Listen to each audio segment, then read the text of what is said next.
আজকে সমাজের এই অবস্থা কেন? একমাত্র কারণ কি? একমাত্র কারণ কি? আজকে যে তোমরা অনার্স পাস করার পরও তোমরা নিশ্চিত না যে তোমরা একটা চাকরি পাবা, এটার কারণ কি? শরিয়া না থাকা।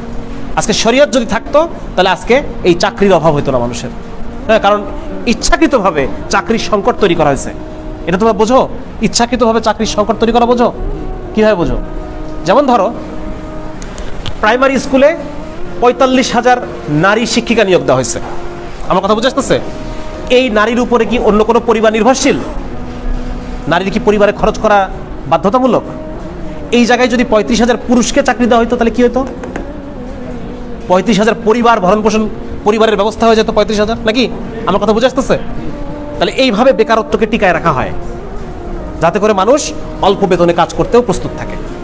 যদি এখানে ৫টা পোস্ট, ১,০০০ মানুষ, তাহলে বেতন যাই দেয় না কেন, ওরা চাকরি করার জন্য রেডি না? হ্যাঁ, এই হচ্ছে ঘটনা। এভাবে ইচ্ছাকৃতভাবে করা হয়। তো আজকে যদি আর শরিয়া প্রতিষ্ঠা থাকতো আজকে এই সমস্যাগুলো হতো না। এই জিনিসটা আমাদের বুঝতে হবে।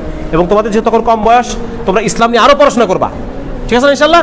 আরো বেশি পড়াশোনা করবা, আরো বেশি জানবা, আরো বেশি আমাদের যারা ভাইরা বিভিন্ন কথা বলতেছে, লেকচার দিচ্ছে, সেগুলো শুনবা, এবং সেই সাথে ইসলামী যে বইগুলো আছে সেগুলো পড়ার চেষ্টা করবা, এবং বন্ধুদেরকে দাওয়াত দিবা ইনশাল্লাহ যে বন্ধুরা সমস্যা এইখানে। সুতরাং আমরা এখন একটা দাওয়াতি পরিবেশ তৈরি করতে হবে নিজেদের মধ্যে, যেন আমরা সবাই একসাথে যেমন দুনিয়াতে আছি এভাবে একসাথে আমরা জান্নাতেও থাকতে পারি, ঠিক আছে ইনশাল্লাহ?